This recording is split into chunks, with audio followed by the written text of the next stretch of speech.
Bonjour Amaury, comment tu vas? Eh ben, salut Thomas, ça va bien, autant que tout à l'heure. Autant que tout à l'heure. Bah, écoute, ravi de te revoir sur le podcast. Donc, deuxième épisode avec donc Amaury Tardier qui est passé il y a à peu près 6 mois. Mm. Un épisode qui avait cartonné parce qu'on a fait Amaury qui est spécialisé dans une niche très méconnue mais très rentable de l'IMO, qui est l'immobilier résidentiel commercial. C'est un épisode qui avait été adoré par la communauté et raison pour laquelle on a souhaité faire un deuxième épisode pour creuser un peu plus ce sujet, peut-être répondre à des questions d'abonnés et aller vraiment vraiment creuser ce sujet-là parce que je pense qu'il peut vraiment intéresser les abonnés. Est-ce que déjà pour commencer, tu peux rapidement te représenter avant de redétailler un petit peu le concept de l'IMO commercial?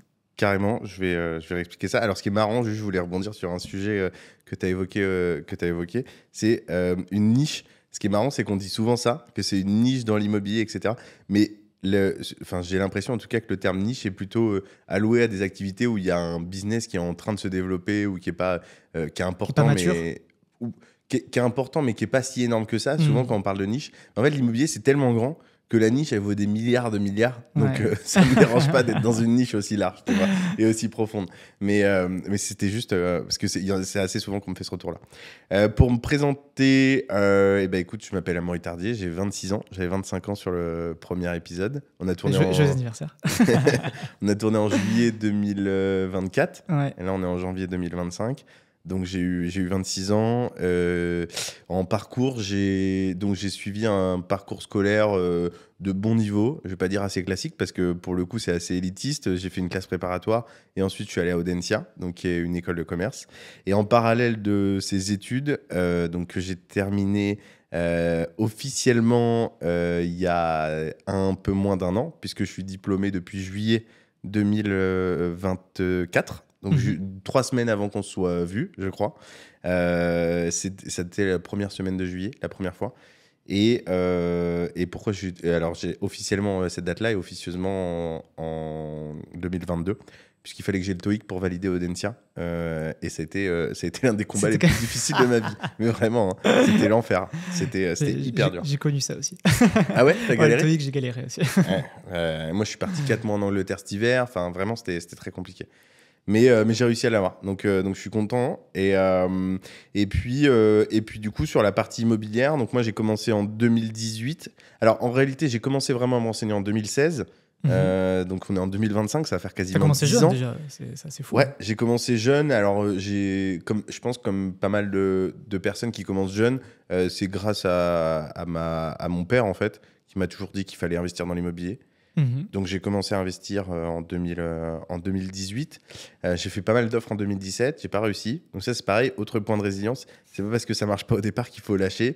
L'immobilier c'est pas simple. On en parlait tous les deux tout à l'heure. Hein. C'est du temps long, donc il faut pas hésiter à retenter sa chance à chaque fois. Donc ce que j'ai fait, parce que j'ai eu beaucoup de galères. Je sais pas si j'en avais parlé la dernière fois. C'était tes galères en IMO? Ouais, au départ. Je crois que t'en avais raconté une ou deux, je crois. J'avais dit, en fait, j'ai eu un vendeur qui était finalement pas le seul vendeur. En fait, il avait eu un héritage. Du coup, il vendait une maison. Et sauf qu'en fait, ils étaient 3 héritiers. L'agent savait pas vérifier. Du coup, quand on s'est retrouvé à aller signer le compromis, en fait, finalement, les 2 autres voulaient plus vendre. J'ai eu mon prof de philo qui s'est rétracté. Donc, du coup, on n'a pas fait le projet. J'ai eu des offres qui sont pas passées. Je sais plus parce que j'ai eu une préemption aussi, truc qui arrive jamais. Ah ouais. Pas de chance là. Alors préemption, c'est la mairie qui achète à votre place, grosso modo. Hein. C'est pas que la mairie. Mais ça, je crois que c'est que dans certaines communes où ça se fait, mais c'est très très rare. Quoi. Alors en plus, c'est plutôt dans les petites communes ou alors dans des grandes communes quand ils ont prévu sur des quartiers en particulier. Mais les préemptions, moi j'ai entendu, c'est plutôt dans les communes rurales. Et c'était le cas, hein, c'était à Mur de Bretagne. Et ils ont préempté un achat. Donc si tu veux, c'était vraiment... Franchement, à un moment donné, je me suis dit que c'était pas possible d'acheter. Quoi. Ouais, le destin il jouait contre toi là. C'était l'enfer. Et finalement, on a acheté un bien. Et donc le premier acte authentique a été signé en juin ou juillet 2018. Donc il y a maintenant 7 ans, enfin quasiment 7 ans, 6 ans et demi. Première maison que j'ai achetée, puis après j'ai acheté d'autres maisons, etc. Et la stratégie qu'on a aujourd'hui, celle qu'on va évoquer, le résidentiel avec de l'immobilier d'entreprise, de l'immobilier commercial, finalement c'est un peu le même terme, on le redéfinira tout à l'heure peut-être. Ouais. Mais en fait c'est une stratégie que moi j'ai toujours voulu faire, puisqu'à l'époque j'ai investi dans une maison, la première maison qu'on a achetée, qui était à côté de Kermenay, donc qui est l'abattoir de Leclerc en Bretagne, parce que je suis breton, et donc l'abattoir de Leclerc en Bretagne, qui est le 2e plus gros abattoir d'Europe. Tu as 3000 salariés dans un village de 800 habitants. C'est à Saint-Jacques-du-Menez, je crois, Saint-Jacques-du-Menez, je sais plus exactement le nom. Donc c'est à 10 minutes, un quart d'heure de là où on a acheté. Nous, à l'époque, on a acheté une maison à la Prénessé. Donc c'est à côté de Loudéac, Pontivy. Pour ceux qui ne remettent pas, entre Saint-Brieuc et Vannes. Et pour ceux qui ne vont pas, toujours pas, c'est Centre-Bretagne. Et du coup, on a acheté Merci là-bas. Samet, parce que je connais pas ce coin-là. Nos Centre-Bretagne, au milieu de nulle part. Et on a acheté une maison de 18 000 euros. Finalement, au total, elle nous a coûté un peu plus. Alors, je ne sais plus exactement les chiffres, mais je crois autour des 22 000 euros, entre 21 500 et 22 000 euros. On a fait un peu les travaux nous-mêmes, genre peinture, etc. Et du coup, on voulait louer cette maison-là aux salariés de Carmenay. Sauf que moi, à cette époque-là... Donc, le fameux abattoir. Exactement. J'ai 19 ans, 18-19 ans, j'appelle l'abattoir, ils font 1 milliard de chiffre d'affaires. Enfin, ils m'ont pas attendu, quoi. Louer une maison à 500 euros, ils en ont rien à foutre. Ils avaient déjà créé des lotissements, etc. Mais je pense qu'il y a toujours du business à faire là-bas, mais c'est vrai que tu étais dépendant d'une société. Et donc, on n'a pas réussi à faire de partenariat avec eux. Ce qui est marrant, c'est qu'à l'époque, c'est fou, hein, mais en 2018, on nous disait « Ah, c'est risqué, un abattoir, ça va fermer, etc. » machin. J'ai pas regardé les chiffres, mais je pense que si on regarde, ils font toujours le même chiffre d'affaires, sinon plus. Donc, on a l'impression que souvent, les choses ils vont changer du jour au lendemain, mais en fait... un peu plus long que ça. Ouais. On a voulu faire un peu la même chose à la Gacilly aussi. La Gacilly, c'est... je te dis des noms comme ça. Ouais, alors, j'ai l'impression que tu connais. Pas du tout, quoi. Alors, vraiment pas du tout. C'est de l'autre côté pour toi. La Gacilly, c'est le siège social d'Yves Rocher. Alors là, ça va peut-être te parler. Ah, Yves Rocher, oui, je connais. Et du coup, siège social d'Yves Rocher, pareil, une ville de 4000 habitants, 2000 collaborateurs sur la ville. Donc, vraiment une grosse tension. J'ai pas réussi non plus. Donc on a continué, j'ai acheté. Après, je voulais louer à des étudiants en zone rurale. Ça, c'est pareil, c'est une autre stratégie pour les gens qui veulent investir aussi, qui commencent, qui n'ont pas forcément des gros moyens. Ça marche bien. Il y a plein de lycées en zone rurale, au milieu de nulle part. Et donc les étudiants, ils recherchent des logements. Un dispositif qui marche bien, c'est acheter un petit... Je me permets de le glisser comme ça parce que, comme je te disais tout à l'heure, il y a quelqu'un qui m'a envoyé un message la semaine dernière en me disant merci pour le podcast que tu as fait avec Thomas, parce que j'ai... alors peut-être qu'il va réécouter celui-là. Et il m'a dit merci parce que du coup, j'ai loué 2 maisons que j'avais à des organismes publics depuis l'écoute, et il était hyper content, etc. Donc des fois, on donne des infos comme ça, on a l'impression que ça sert à rien. Mais en fait, des fois, c'est ça. Moi, même dans les épisodes que je fais en solo, des fois, je balance juste des petites phrases comme ça qui sont un peu hors sujet. Et des fois, ça fait des déclics chez des gens. Ouais. Et ce que tu viens de dire, c'est le cas aussi, c'est que tu peux balancer des fois une phrase qui n'a rien à voir ou machin, et puis des fois, c'est peut-être la phrase qui va être la plus percutante de l'épisode, quoi. Donc vas-y, lâche-toi. Justement, sur cette stratégie-là, ça peut être une autre stratégie. Moi, celle qui me semble pas trop mal si on veut aller chercher du rendement sans trop s'embêter, c'est un logement en zone rurale, là où se trouve un lycée, avec des CAP ou des BTS, dans des petites villes. Moi, je l'ai fait dans une ville qui s'appelle Merdrignac, pareil, pas très loin de Rennes, entre Rennes et Saint-Brieuc. Il y avait plein d'avantages, notamment la construction de la voie rapide. On a acheté un immeuble centre-ville, enfin 2 immeubles dans le centre-ville, et on a fait des logements pour les étudiants. Et là, tu peux mettre du dispositif Visal. Donc ça, peut-être pas rentrer dans le détail, mais vous pourrez aller voir sur Internet. Ça vous permet d'avoir l'État qui garantit votre logement. Ça marche hyper bien. Moi, je l'ai fait pour plein de logements où j'ai des locataires qui sont des personnes physiques. Et du coup, on a mis ça en place. Je fais pas mal d'investissements, de l'achat-revente, de la construction-vente. Je fais un lotissement que je suis en train de revendre. Là, on est sous compromis avec Next City. Donc, ils rachètent le lotissement, pareil, en Bretagne. Et puis ensuite, en fait, la vie évoluant, j'ai créé une structure en 2020 où on faisait de l'accompagnement clé en main pour des investisseurs immobiliers parce que je ne pouvais pas m'associer avec tout le monde. Puisqu'évidemment, vu que j'étais étudiant, il fallait que je m'associe pour investir. Alors, évidemment, non, il y aurait pu avoir d'autres solutions, mais c'est la solution que j'ai choisie. Et puis, le chemin se faisant, je crois que c'est 2022, 2023, on recrute quelqu'un et qui loue des logements à des entreprises. Et là, je me suis dit, putain, en fait, ça existe. Pas mal, ça. J'étais pas simplement utopiste. Il y a vraiment une solution qui existe. Et donc, on a commencé à travailler ensemble. Et puis, ça s'est bien développé. On a fait Saint-Nazaire, puis Nantes, puis maintenant Paris. Et donc, on fait des projets où aujourd'hui, on accompagne des investisseurs sur du résidentiel qu'on loue à des entreprises ou des organismes publics avec un bail civil ou un bail commercial, et ce qui permet plein d'avantages.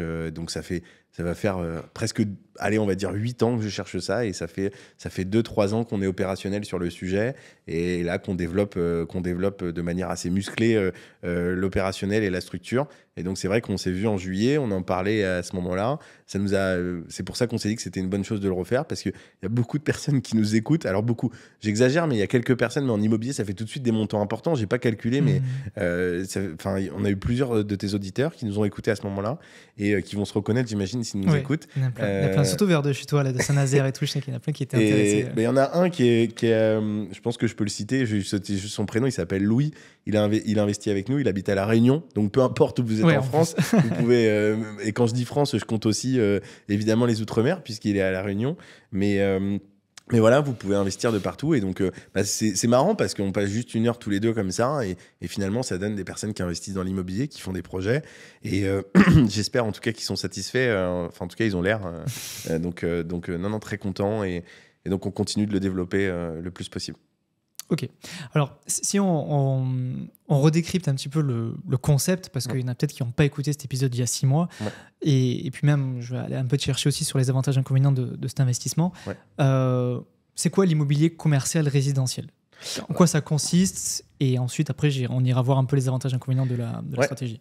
Alors, l'idée, elle est très simple. Nous, on a un postulat, c'est de se dire que quand on investit en immobilier, il y a un peu 2 acteurs. Il y a monsieur et madame tout le monde qui vont investir dans l'immobilier plutôt résidentiel, parce que quand on commence, c'est plus facile. On a été soit locataire, ou soit on a déjà... On le comprend bien, en fait. Exactement. Et puis souvent, la famille l'a déjà fait, ou les amis l'ont fait. On connaît toujours quelqu'un qui a investi dans l'immo, donc c'est rassurant. Exactement. Donc, on commence par du résidentiel.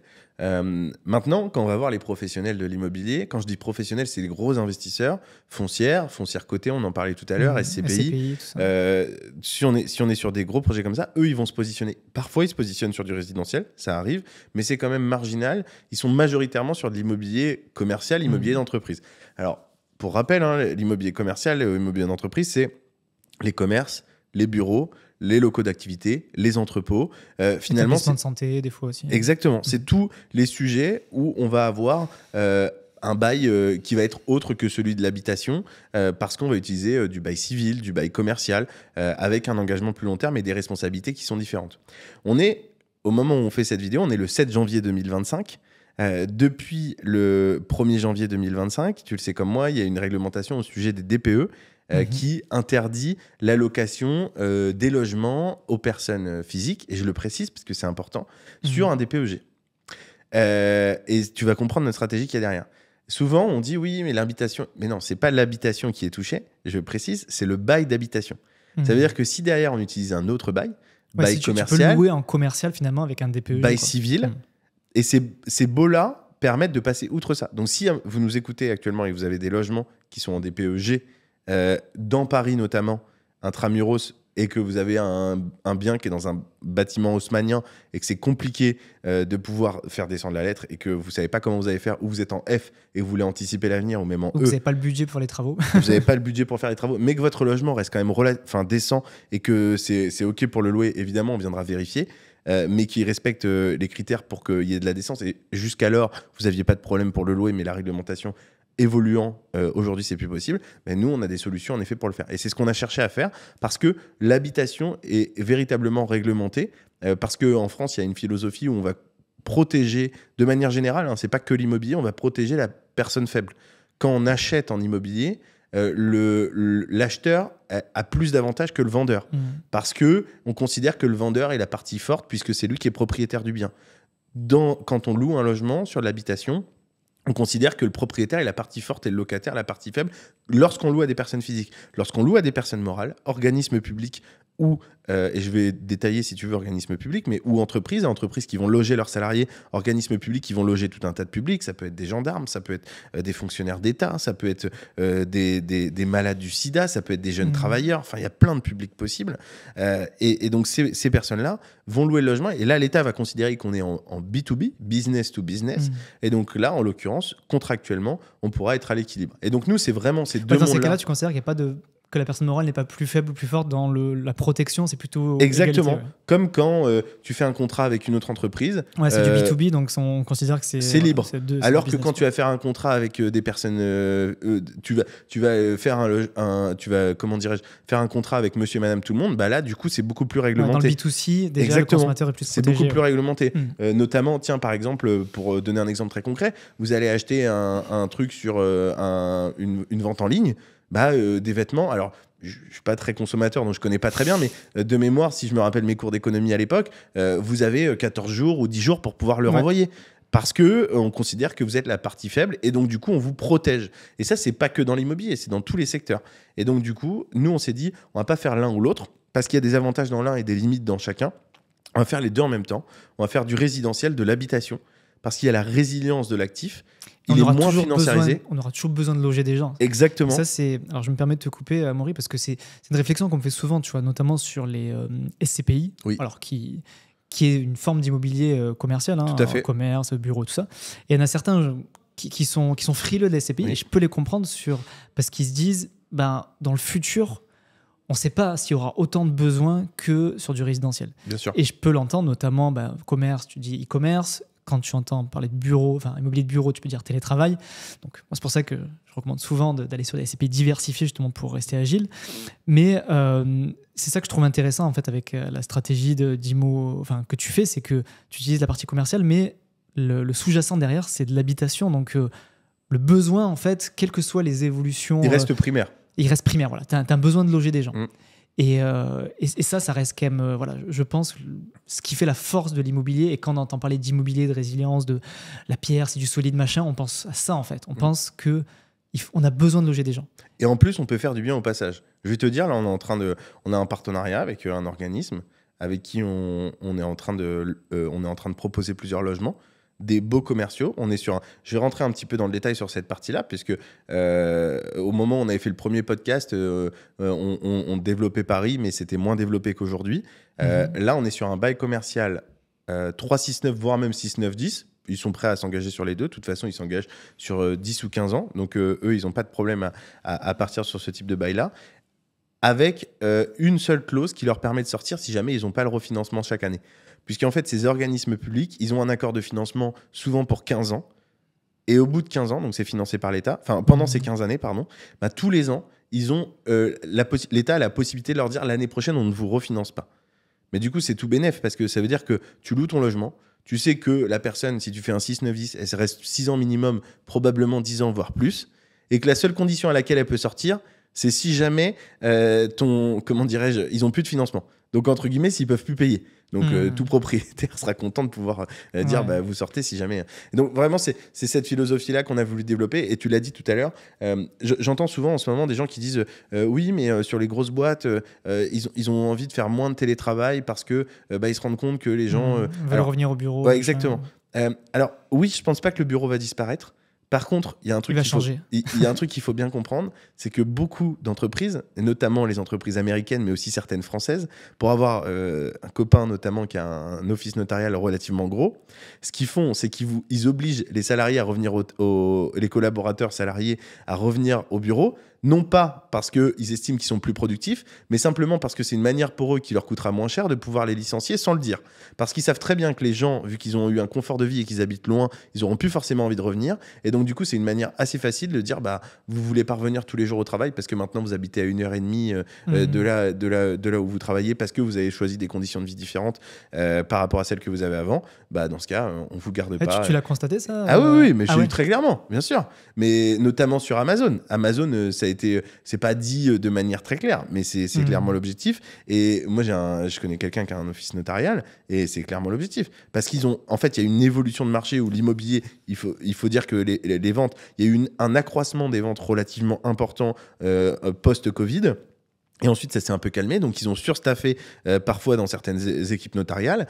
Aujourd'hui, ça commence à aller un peu mieux, mais il y a une époque où c'était un peu plus compliqué. Et donc, la solution pour éviter de dépenser de l'argent pour faire une rupture conventionnelle, c'est de dire on vous réimpose de venir au bureau. Et puis, si tu n'as pas envie de venir, tu pars. Et voilà. Et c'est une solution.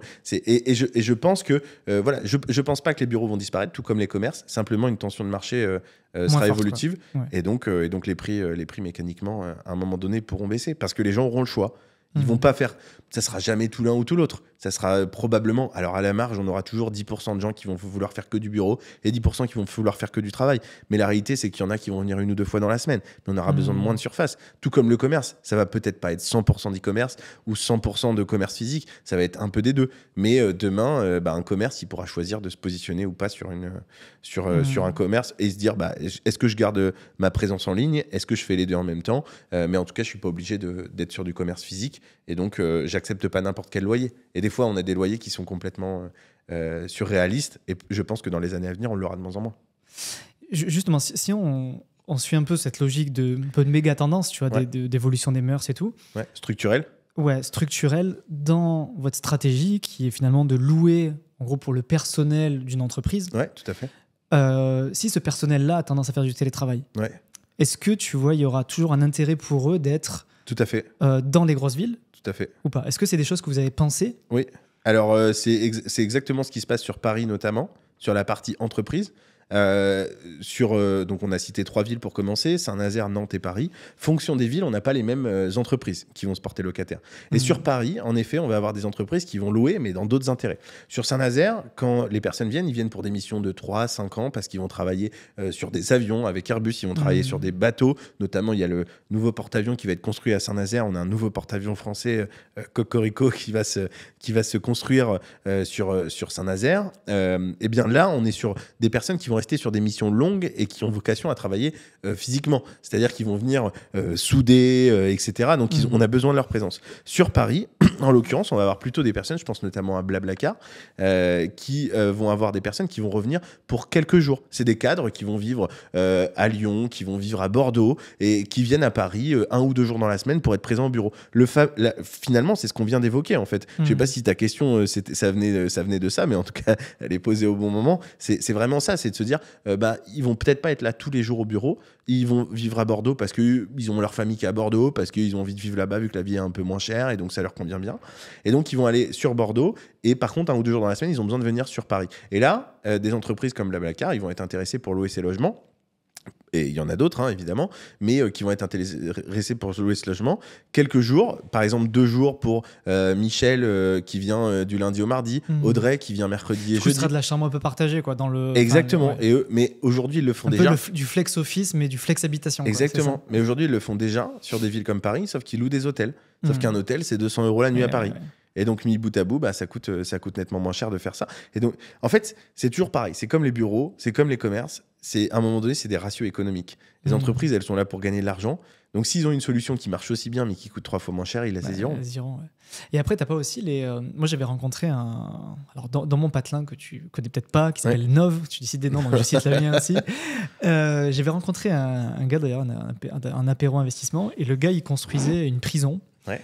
Et du coup, lui, c'est marrant parce que du coup, sa société, elle a fait exactement ce que tu fais. Enfin, elle loue des appartes pour ses employés parce que la prison va mettre 3 ans à se construire. Donc, ils ont fait ça. Ouais. Et du coup, finalement, je me dis, quand tu as un chantier pour le bâtiment, ça peut être aussi super intéressant. Tu vois, par exemple, je pense au Grand Paris.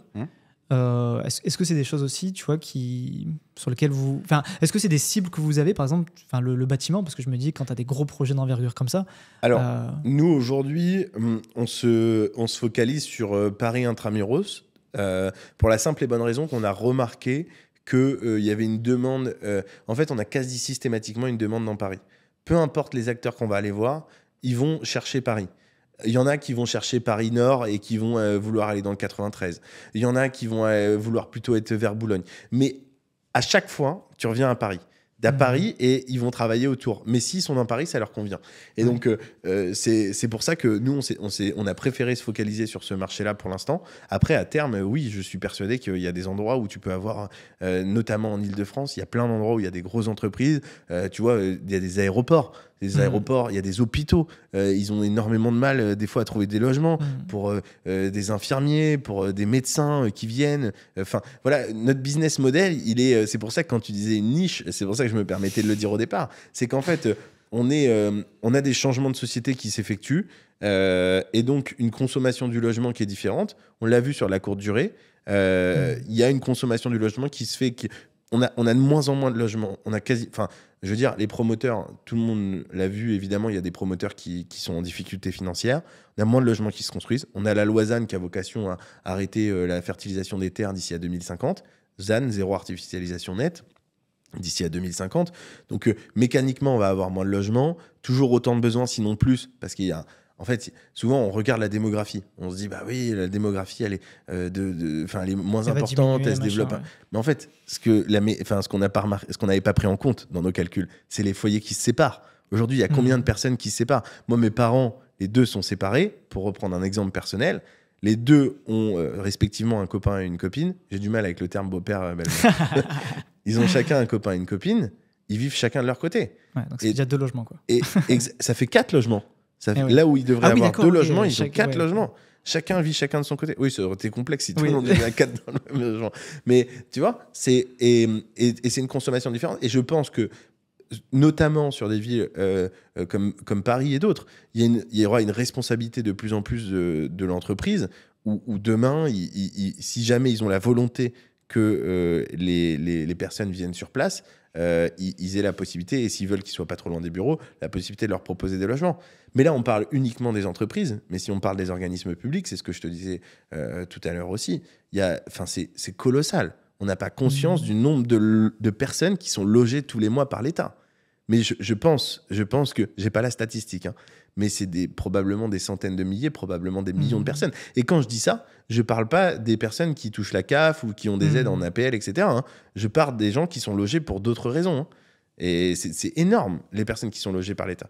Donc après, c'est à nous de grossir, c'est à nous de nous faire connaître, notamment en passant sur des podcasts comme le tien, pour démocratiser un peu cet invest, parce que... Exactement. C'est vrai que... Enfin, tu vois, ça fait 4 ans que je fais du podcast. Hein. Ouais. J'ai abordé... je ne vais pas dire que j'ai tout abordé, parce que c'est ça qui est passionnant avec l'investissement, c'est qu'il y a toujours de nouvelles niches. Et quand on a discuté ensemble, je me suis dit, waouh, c'est la première fois, pourtant, des épisodes sur l'IMO, j'en ai fait en long, large, travers, tu vois. Et je me dis, putain, ça, c'est quand même un truc qui est super cool, qu'on n'entend jamais nulle part. Donc, c'est pour ça aussi que je te fais réintervenir pour creuser encore plus le sujet. Ouais.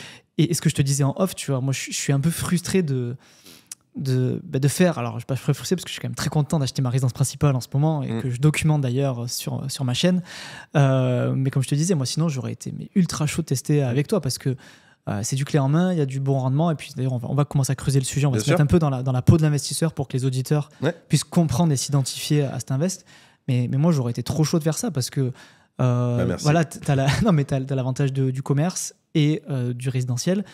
T'as un rendement que tu vas nous dire après qui est quand même correct. Hein, entre 8 et 10%. Ouais. Voilà, et on est sur du passif parce que tu es du clé en main. Donc, c'est plus rentable que les boîtes de clé en main classiques. Pourquoi ? Parce que c'est du commercial derrière. Et je pense que les gens le savent, mais s'ils ne le savent pas, je leur dis que de manière générale, quand on fait de l'immobilier commercial, c'est généralement plus rentable que l'immobilier résidentiel. Les entreprises, elles payent plus cher. Et même les organismes publics, en fait, finalement, on va utiliser un peu une stratégie de colocation, mais sans vacances locatives. Et sans les dégradations liées, puisque la responsabilité de l'aménagement intérieur, autrement dit, si demain il y a une problématique sur le WC, sur le ballon d'eau chaude, etc., elle est pour le locataire.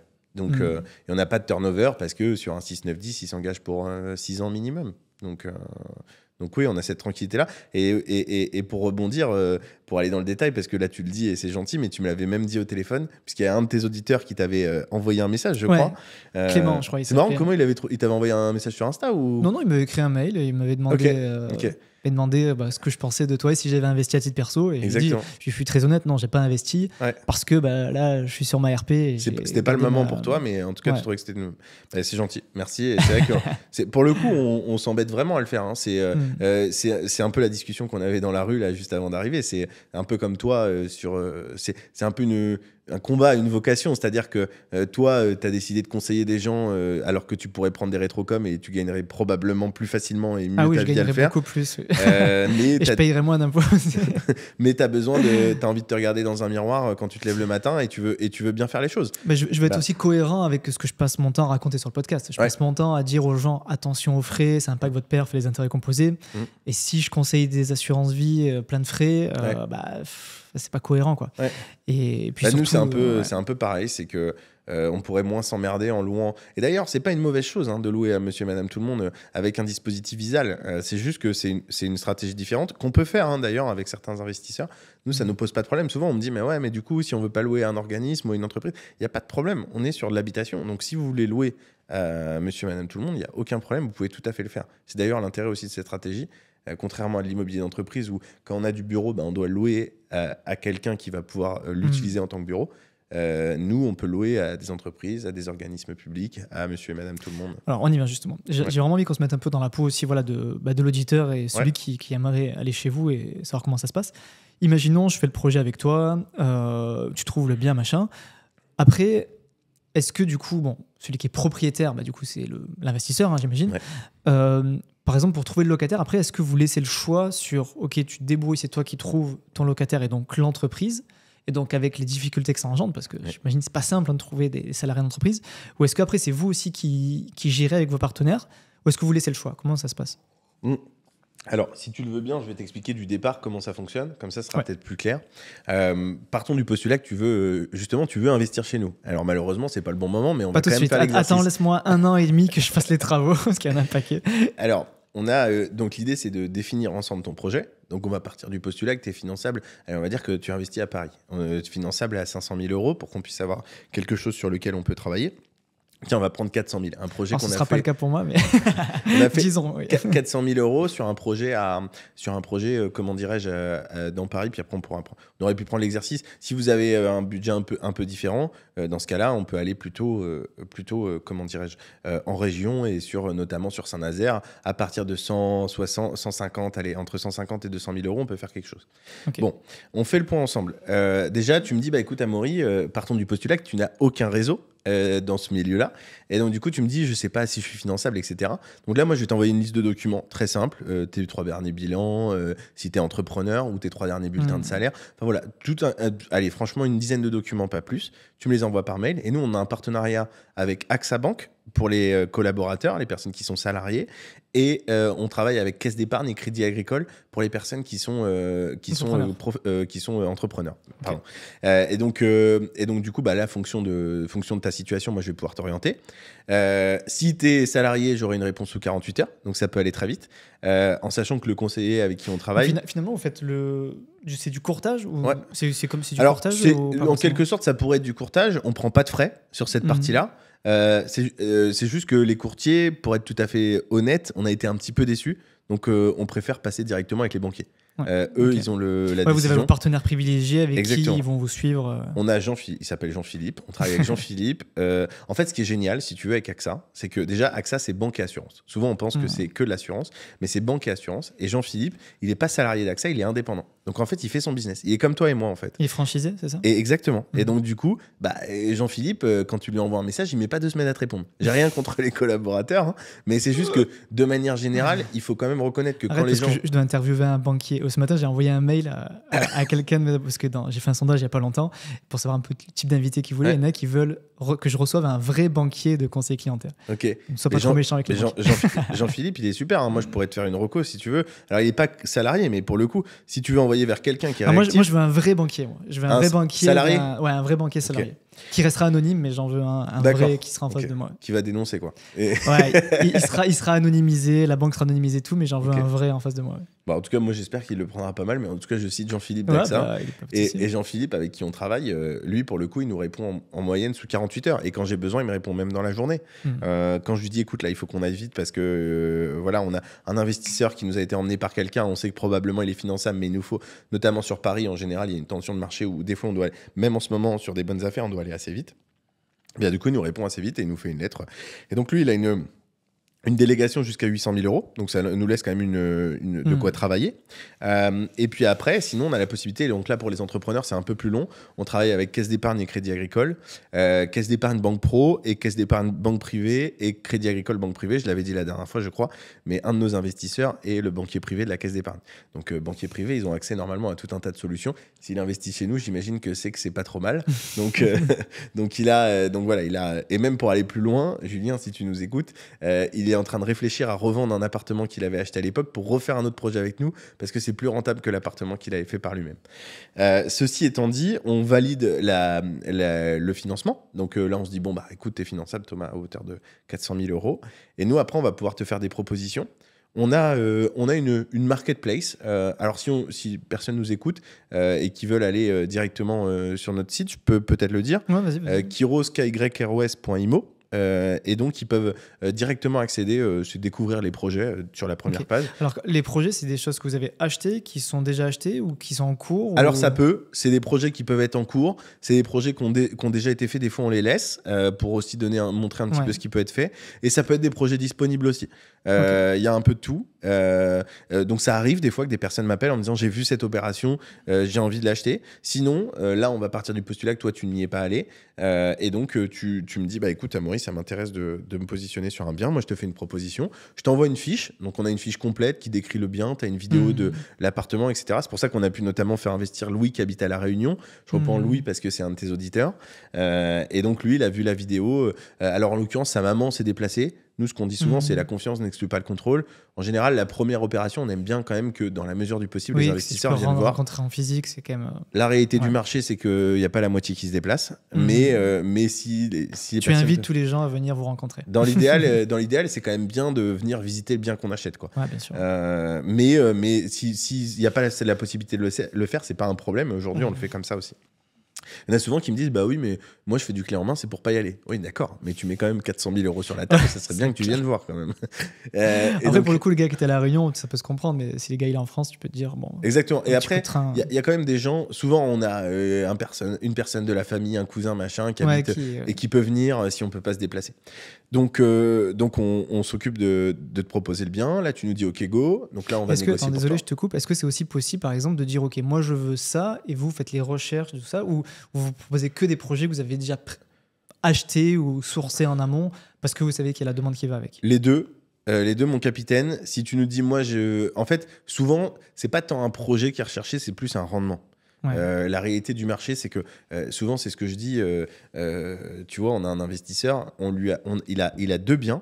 Donc, pour le coup, qui est venu aussi grâce à ton podcast, qui s'appelle... merde, j'ai perdu son prénom. François. Il habite à Nantes. Il avait acheté deux biens, en l'occurrence à Saint-Nazaire. Il nous les a confiés parce qu'ils n'étaient pas loués. On lui a loué un organisme public et l'autre à une entreprise. Donc, tu vois, on peut faire les deux selon les villes. Parce qu'il y avait un logement qui s'y prêtait, l'autre qui se prêtait. Mais des logements qu'il avait déjà, lui, en fait. Exactement. Ah, ok. D'ailleurs, vous avez juste repris la partie gestion, finalement. Exactement. Et en gros, vous l'avez boosté son rendement parce que vous avez le réseau d'entrepreneurs, de salariés d'entreprises. Tout à fait. Si vous avez, c'est ce que je disais tout à l'heure par rapport à un appartement en G, mais même toute autre chose. Si vous avez des logements qui sont disponibles à la location et que vous voulez qu'on les gère. Alors ça, pour le coup, je peux tester avec toi parce que moi j'ai un appart en région parisienne aussi, donc ça peut m'intéresser.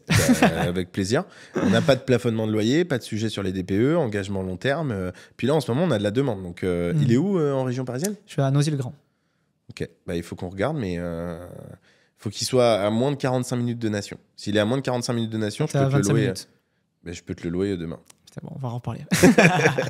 Donc, il est loué ou pas? Ouais, il est loué là. Ah, okay. Mais prochain turnover, j'ai pas envie de remonter faire des trucs. Okay. Donc, je pensais le vendre pour être franc, mais bref. Eh ben, écoute, on pourra en discuter. Et en plus, en général, on loue plus cher. Mais ouais, c'est pour ça. Donc, c'est un quoi? C'est un studio ou Il fait 40 mètres carrés. Ok. Bon, si on peut caler 2 chambres, tu loues combien? Là, je loue 870. Ouais. Tu vois, nous, on a. Il est au pied du RER. En région parisienne aujourd'hui, pour te donner des chiffres très concrètement, parce que je sais que ça intéresse, là en ce moment on est à 750 la chambre. Donc si on peut caler une deuxième chambre, on peut te le louer 1005. Ok. En gros. Bon. Voilà. Bref, là on est en train de partir sur le truc perso. Donc tu voulais acheter un bien autour des... Voilà, des 200 000, on avait dit 150, 200 000. Voilà. Ah non, on est parti à 400 000. 400 000, mais sinon ça peut être 200 000. Enfin, l'exercice est le même. Hein. C'est juste que Paris, c'est plus central. Donc j'imagine que pour tous ceux qui nous écoutent, ce sera plus facile. Et j'ai une majorité d'auditeurs qui sont de région parisienne. Bon, donc, parfait. Donc voilà. Et puis la dernière fois, on avait pas mal parlé, je crois, de Saint-Nazaire, etc. Donc c'est l'occasion aussi de... Mais ça pourrait être 200 000 aussi dans Paris. Hein. Ça pose... Enfin, c'est un peu plus compliqué. C'est plus petit, voilà, le rendement est un peu plus difficile à aller chercher. Mais sur ce ratio-là, nous, on te fait une proposition. Alors là, pour être très concret, je vais te dire un appartement, un projet qu'on est en train de faire. Alors pour le coup, là, c'est pas une personne qui vient de toi, mais une personne qui se positionne Heureusement, sur ils un viennent pas tous de moi, quand même. qui vient de région parisienne, qui achète cet appartement dans le 13e, 43 mètres carrés. On a réussi à mettre 3 chambres dedans. Le bail va être sur un 369. On est sur une opération à 403 000 euros. Et donc, on va louer 2 550 euros par mois le logement. Donc là, on est sur un rendement qui est plutôt autour des 7%. 7,2 si je dis pas de bêtises en rendement brut, mais on est dans Paris intramuros avec la valorisation potentielle et la pérennité de l'actif, et en plus il y a une demande assez importante. Ce qui est bien, c'est la liquidité aussi de ce type d'actif qu'on peut vendre assez facilement. Donc ça, c'est sur ce sujet-là. Donc là, on te propose un projet, tu vois la vidéo, tu vois le bien, tu me dis OK, feu, ça nous intéresse, éventuellement tu le visites. Et donc là, nous, on aura provisionné évidemment en amont les travaux, l'ameublement si on a besoin. C'est ce que je te demandais, s'il y a des travaux à faire, ouais. c'est vous qui gérez donc les artisans, le budget travaux. Ça se passe en 3 phases. La première, tu es accompagné par le chasseur. Donc là, je vais créer un groupe WhatsApp, tu manifestes un intérêt, je crée un groupe WhatsApp avec le chasseur, Kyros X Thomas. Donc là, je t'explique très concrètement comment ça se passe.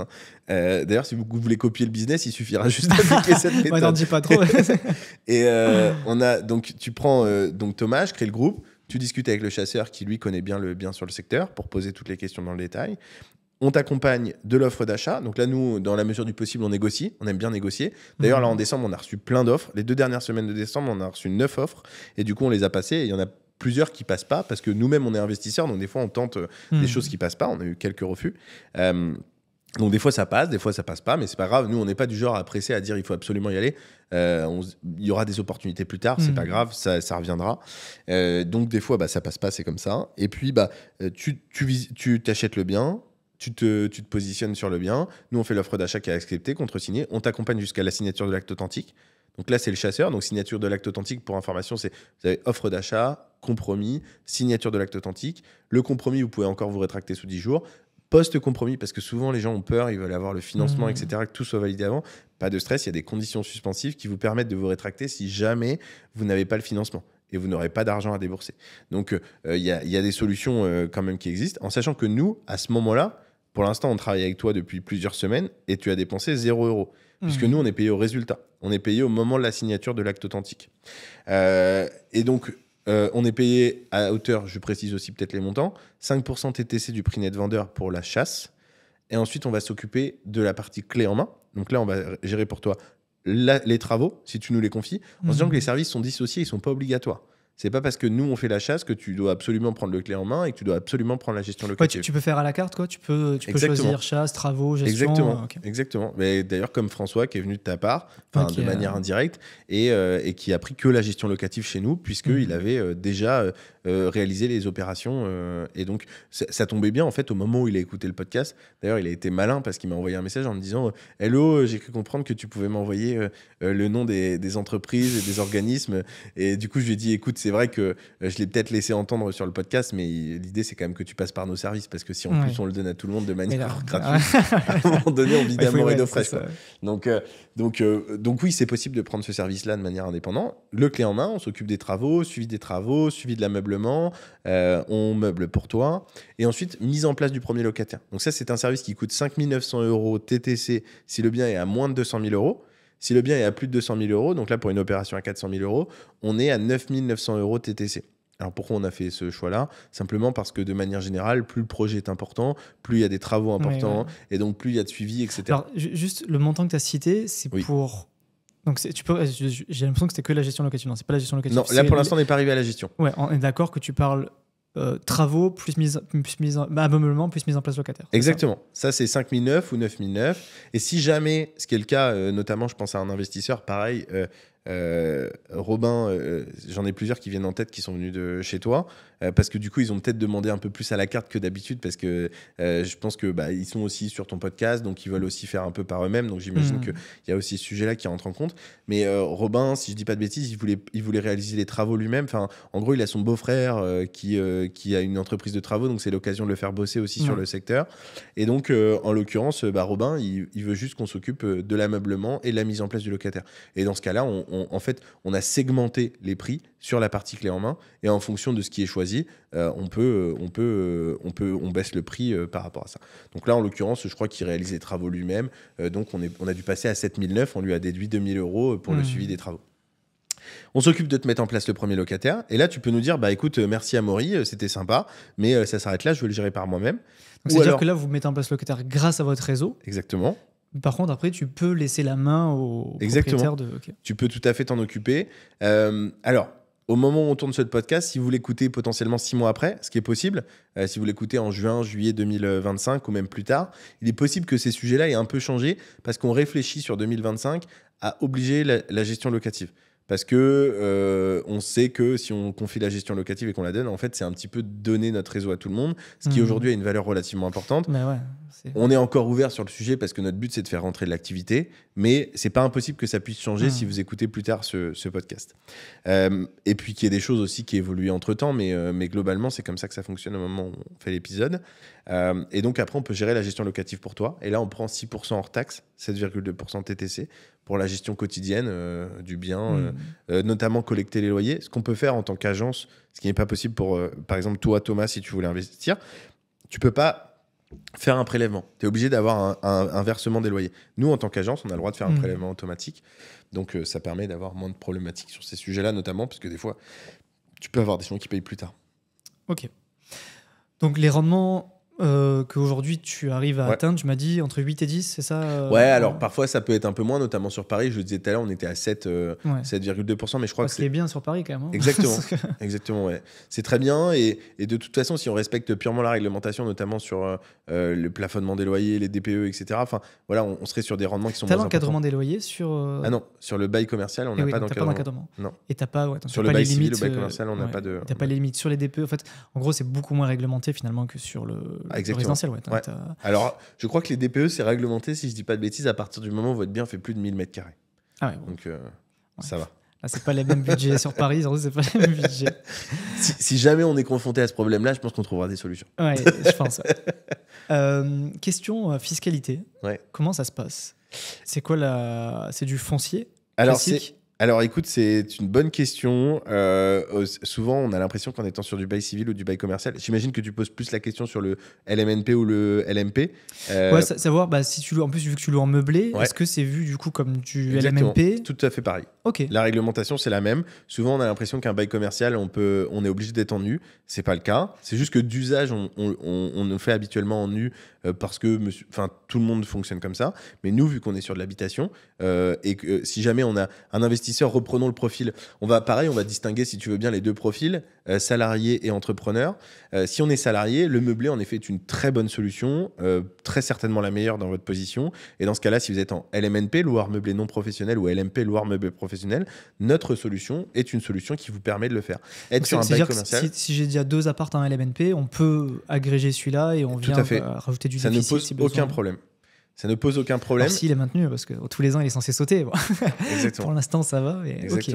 Ouais, donc tu peux avoir aussi l'avantage fiscal. Et tu peux investir aussi en société, en SCI. Tout à fait. Ouais, tu peux acheter en SCI. D'ailleurs, le modèle qui marche bien... putain, je délivre de l'info aujourd'hui. T'es là pour ça. Le modèle qui marche bien, c'est entreprise commerciale excédentaire, détenue par une holding qui investit sur une SCI à l'IS. Ouais. Et là, vous construisez un modèle qui marche bien. Assez souvent, pareil, si vous nous écoutez, on a créé un simulateur que vous pouvez retrouver sur notre site si vous voulez regarder. En fait, tu rentres tes 3 derniers résultats nets et en fait, on a fait un calcul et ça vous permet d'avoir à peu près combien vous allez être finançable. Mais souvent, on ignore, mais c'est vrai que ce levier financier est relativement important. Et autre sujet aussi important pour celles et ceux qui nous écoutent, le partenariat qu'on a avec AXA, parce que c'est quand même bien stylé. C'est 1, possibilité d'aller chercher du 25 ans. 2, différé partiel sur 36 mois ou différé total sur 24 mois. Et en ce moment, on est à un taux à 3,19 et je pense qu'on va même baisser là pour prochainement. Donc, et c'est ce que j'ai demandé justement sur les conditions. Pardon, je termine juste, sans apport. Ok. Et frais d'inter aussi inclus ? Ouais, tu peux faire du 110% ? On peut les intégrer, ouais. Mais en fonction des alors dossiers, ça, c'est pour les salariés. Hein. En fonction des dossiers, j'imagine que c'est pas tous les dossiers qui passent en 110%. Alors si, en fait, ce qui va dépendre, c'est juste combien tu es finançable. Ouais. Si tu gagnes 1500, 2000 euros par mois, bah, tu auras peut-être une enveloppe X.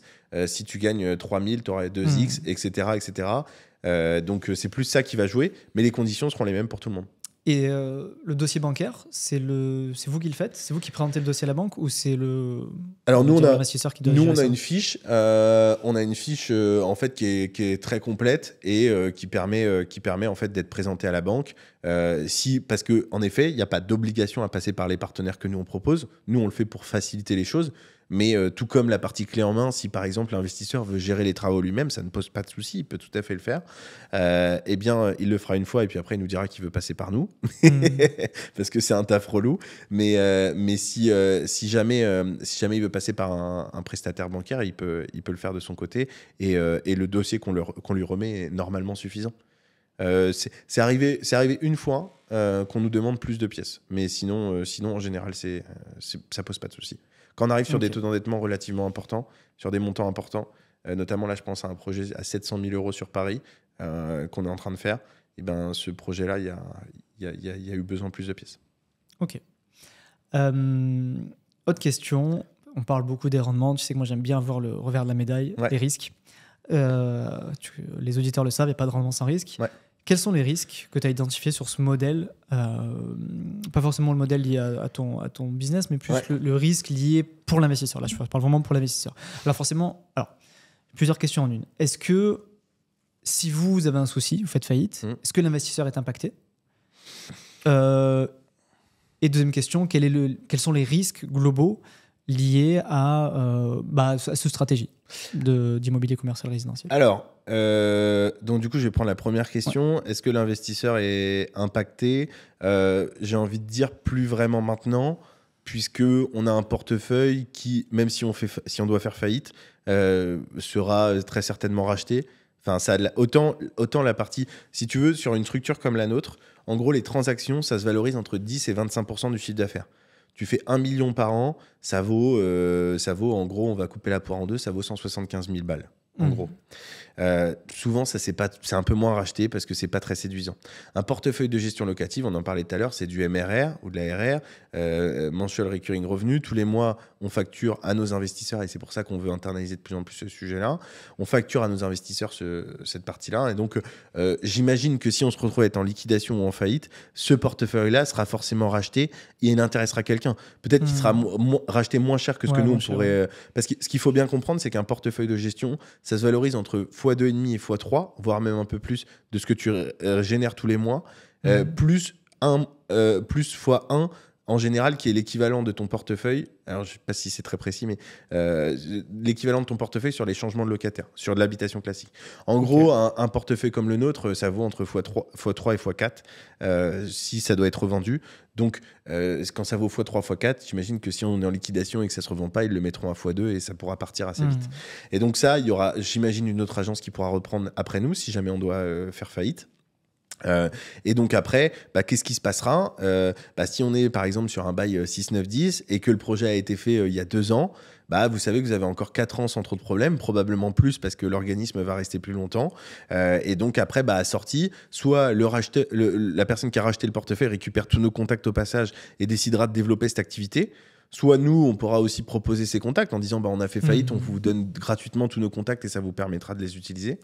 Ou soit la personne aura décidé de ne pas s'en occuper et l'investisseur décidera de ne pas aussi s'occuper de cette partie-là parce qu'il a autre chose à faire que contacter les contacts qu'on aura pu lui mettre à disposition. Et dans ce cas-là, il peut aussi revendre. Enfin, là, tu parles de la gestion. Exactement. Il peut aussi revendre le bien. Si par exemple, partons du postulat qu'au bout de 9 ans, donc la deuxième annuité, donc 6 ans étant passés, 9 ans, l'organisme décide de ne pas prolonger le bail, bien là, il y a la possibilité de revendre, de louer à monsieur et madame tout le monde, avec un rendement qui pourrait être différent, mais qui finalement, au bout de 9 ans, je pense, serait similaire, même si on loue à monsieur et madame tout le monde le projet. Enfin, voilà comment j'imagine la situation, même si on était en liquidation. Je pense que maintenant, on a une taille suffisamment importante pour qu'on soit racheté, même si on fait faillite. Et donc, on sera repris par quelqu'un. Donc, pas trop de stress là-dessus. Je vois pas trop comment on pourrait être... Je dirais que là où ça serait plus difficile, si jamais on doit être dans... J'essaye de voir les points extrêmes. Mais si on est... parce que la probabilité que ça arrive, je pense que c'est quand même de l'ordre de moins de 5%, hein, pour ceux qui nous écoutent, parce que ça peut peut-être faire peur, mais j'essaie de voir les cas les plus extrêmes. Mais si on doit faire faillite, là où ce serait plus difficile, je pense, c'est plutôt sur la partie travaux. Si on a quelqu'un qui a acheté et qu'on est en pleine gestion sur les travaux, et bien sur cette partie-là, il faudra qu'on se débrouille pour finaliser tout ça. Mais bon, après, on est de bonne foi, on ira au bout, mais je pense où on sera repris par quelqu'un qui pourra terminer cette partie-là. Je pense que la difficulté, je pense que encore une fois, là, on est en train de voir le scénario de catastrophe, mais je pense que là où ce serait compliqué, c'est surtout pour ceux qui sont en cours d'acquisition, plutôt que ceux qui ont franchi le pas de la gestion. Je pense que pour ceux qui sont en gestion, quand ça roule, quoi. Exactement. Et c'est juste que en cours d'acquisition, là, c'était en plein de travaux avec les entreprises et que vous pouvez plus suivre, c'est là où ça peut être compliqué, quoi. Ouais, c'est tout à fait ça. Après, après, c'est un investissement, donc il y a du risque. Donc, et après, ça reste quand même hyper mesuré. Vu le temps que j'y alloue tous les jours, c'est pas pour que ça ferme la semaine prochaine. Hein. Ouais, j'espère. C'est pas du tout le but. Okay. Tu avais deux questions, je crois. Et plutôt sur la stratégie de l'immobilier commercial résidentiel. Quels sont les risques, on va dire les risques, je sais pas moi, pour moi, le marché, les risques externes, les risques pour l'investisseur, on va dire classique, hors risque de l'intermédiaire. Le risque, c'est qu'il y a un risque, selon moi, hein, c'est qu'il y a un cycle comme l'équivalent du coronavirus qui a fait du mal au bureau, un sujet qu'on n'a pas pensé aujourd'hui, qu'on ne connaît pas, un risque cyclique important, j'en sais rien, moi, une intelligence artificielle générale qui se développe, et donc, en fait, on vit tous dans des capsules et on n'habite plus dans des logements. Non mais vraiment, à part ça, j'ai du mal à projeter un risque.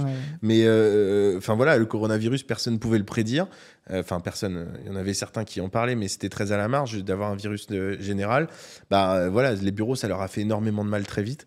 Je dirais que ça serait un changement d'habitude profond, extrêmement rapide de l'ensemble de la société sur l'habitation. Mais dans ce cas-là, ça ne toucherait pas que nous, ça toucherait de manière générale tous les investisseurs sur du résidentiel. À part ça, non. Tu crois ça, cette histoire de capsule? Je crois que c'est toi qui m'en avais parlé une fois. Moi, je vois pas. Je pense que ça existera, mais je suis pas certain qu'on le voit. Ça, non, je crois. Ouais, tu peux vivre dans des. Après, en fait, je pense qu'aujourd'hui, notre société, elle n'est pas suffisamment développée d'un point de vue technologique pour qu'on y soit. Je pense que c'est possible, mais je suis pas certain qu'on le voit, nous. Je pense que ce sera vraiment dans très longtemps. Après, ça évolue tellement vite que. En fait, à la fois, ça évolue très vite et en même temps, ça évolue lentement. Donc, alors, ce serait un co-living extrême, quoi. Ouais. Comme tu dis, ça existe au Japon, mais en fait, c'est juste parce que les gens n'ont pas moyen de se payer plus grand. Hein. C'est pas qu'ils veulent vivre là-dedans. C'est une contrainte, en fait. Voilà, exactement. Donc, parce que moi, je sais pas, je vois là où j'habite. Alors, peut-être que je suis déconnecté du monde parisien, mais nous, on veut tous, dans mon village, on veut tous une maison avec du volume, quoi. Ouais, mais moi, je suis assez convaincu que même si on a un développement technologique important, je pense que, en fait, ce que je vois, la place, ça n'a pas de prix, quoi, d'avoir c'est de la place un peu chez genre. soi. Je crois que c'est Interstellar ou je sais plus quel film où tu sais ils vivent et ils veulent se déplacer. Il y en a qui disent qu'on sera l'espèce humaine sera multiplanète et donc du coup on pourra aller sur d'autres. Mais en fait on est dans des scénarios ultra catastrophiques donc je suis pas certain que ça tende vers ça. Mais en tout cas à part ce risque-là, je vois pas trop d'autres risques, non. Ok. Bon, on s'approche tout doucement de la fin de l'épisode. Je vais regarder si j'avais d'autres questions. Ah si, il y avait une question, alors on sort un petit peu du sujet, et qu'on avait préparé justement, et je trouvais intéressant de te la poser.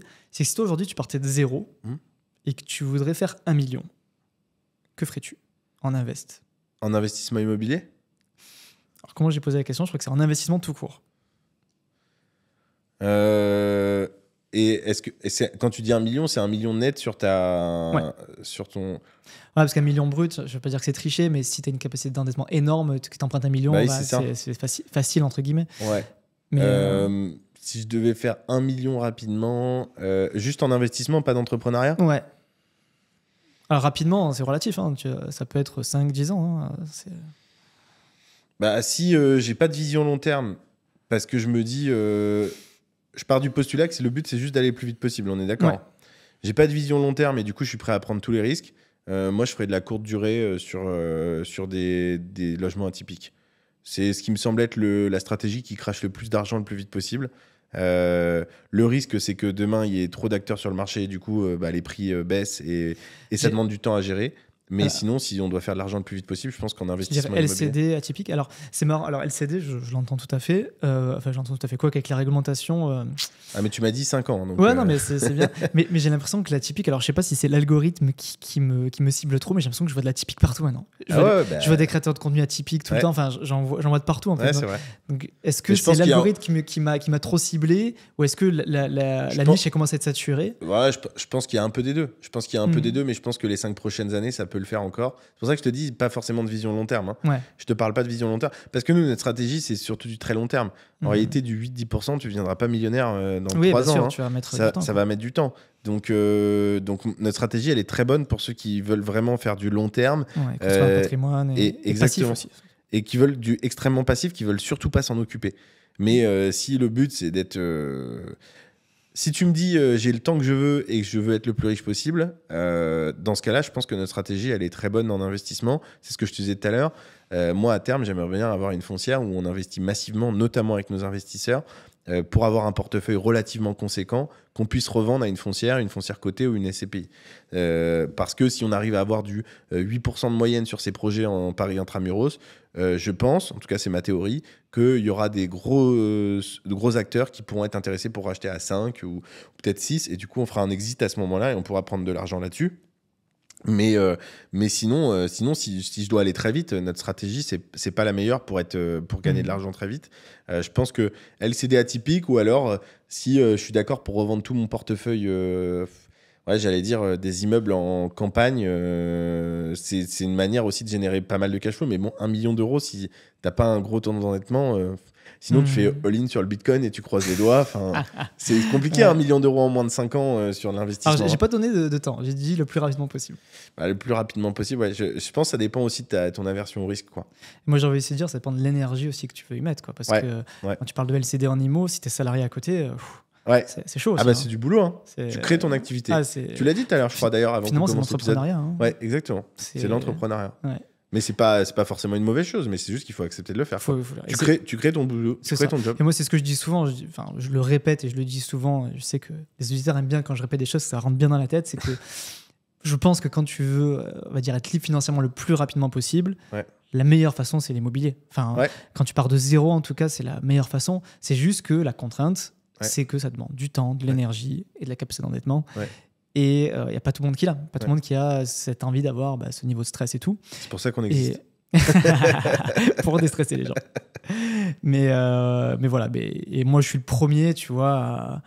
J'en ai fait, mais moi, j'en ai 3. Enfin, maintenant, j'en ai plus que 2, mais j'ai la RP qui arrive. C'est du boulot. Moi, ça me gave vite, en fait. Ça me rend fou. C'est beaucoup de travail. C'est beaucoup de travail. Est-ce que j'ai envie d'avoir un deuxième taf? Bon, après, voilà, ça dépend des caractères, ça dépend de plein de trucs. En fait, c'est beaucoup de travail. En fait, c'est comme beaucoup de choses. Je dirais, c'est comme un sportif de haut niveau. Si tu démarres et que tu es dans ma situation physique, c'est-à-dire pas très bonne pour l'instant, c'est pas faute de faire du sport, mais je mange trop à côté. mais si tu es dans ma situation physique et que tu veux devenir sportif de haut niveau, c'est beaucoup de travail. Et en plus, t'es pas sûr d'y arriver. Alors que quand tu es déjà sportif de haut niveau et que tu veux devenir meilleur, tu dois juste intensifier les entraînements. Nous, c'est un peu ce qui se passe. En fait, des travaux, on a les équipes qui sont rodées. On fait, vu qu'on fait du volume, en fait, c'est beaucoup plus facile. C'est pareil, si tu achètes un logement et que tu dois aller démarcher une entreprise ou un organisme, tu vas passer un temps fou. Mais nous, vu qu'on le fait pour plein d'investisseurs, du coup, on peut mutualiser les efforts, quoi. Ok, bon Maury, je suis désolé, on va devoir arrêter. Ce n'est pas que je veux couper l'épisode, parce que je sais qu'on m'a dit ça dans le sondage, qu'on aimerait que je fasse durer l'épisode, mais on nous a toqué à la porte dans le studio. Si on veut te retrouver, si on veut te contacter, concrètement, comment ça se passe? Je mettrai bien sûr le lien en description. On va sur Kirosimo. Ouais, Kiros.imo, comme ça vous découvrez aussi un peu le site, parce qu'on l'a refait. Je viens de refaire, parce que notamment après ton podcast aussi, il y a pas mal de gens, vu qu'on fonctionne beaucoup au bouche à oreille, recommandations, il y a pas mal de gens qui sont venus et qui ne nous connaissaient pas et qui me disaient je comprends pas trop quand je vais sur le site. Voilà. Du coup, on a refait le site, donc normalement, maintenant c'est plus clair. Vous pouvez prendre rendez-vous directement, il y a un lien Calendly, et prendre rendez-vous avec moi pour qu'on échange sur votre projet. Sinon, vous pouvez tout à fait me contacter par mail, c'est Amaury, AMAURY, .tardier, @kiros, KYROS.imo, I2MO. Ça, c'est mon mail, ou sinon sur Instagram, Amaury Tardier. Et vous m'envoyez un message, normalement, je réponds assez vite. Super, Amaury. Voilà. Merci beaucoup, en tout cas, pour cet épisode plein de valeur ajoutée. J'espère que ça vous a plu. Et puis, qui sait, peut-être un 3e épisode, un de ces jours. Ah bah, On j'espère. ira creuser les sujets. Et puis, c'était la prochaine fois, je ferai les choses un peu mieux. Je demanderai en amont aux abonnés les questions pour te les poser en direct. Mais je pense que voilà, comme on a fait un beau tour aujourd'hui, je pense qu'on a bien creusé le sujet. Puis de toute façon, c'est des questions complémentaires. Hein. Exactement. Vous savez où retrouver Amaury. Exactement. Merci beaucoup. Merci à toi. À bientôt. À bientôt. Salut.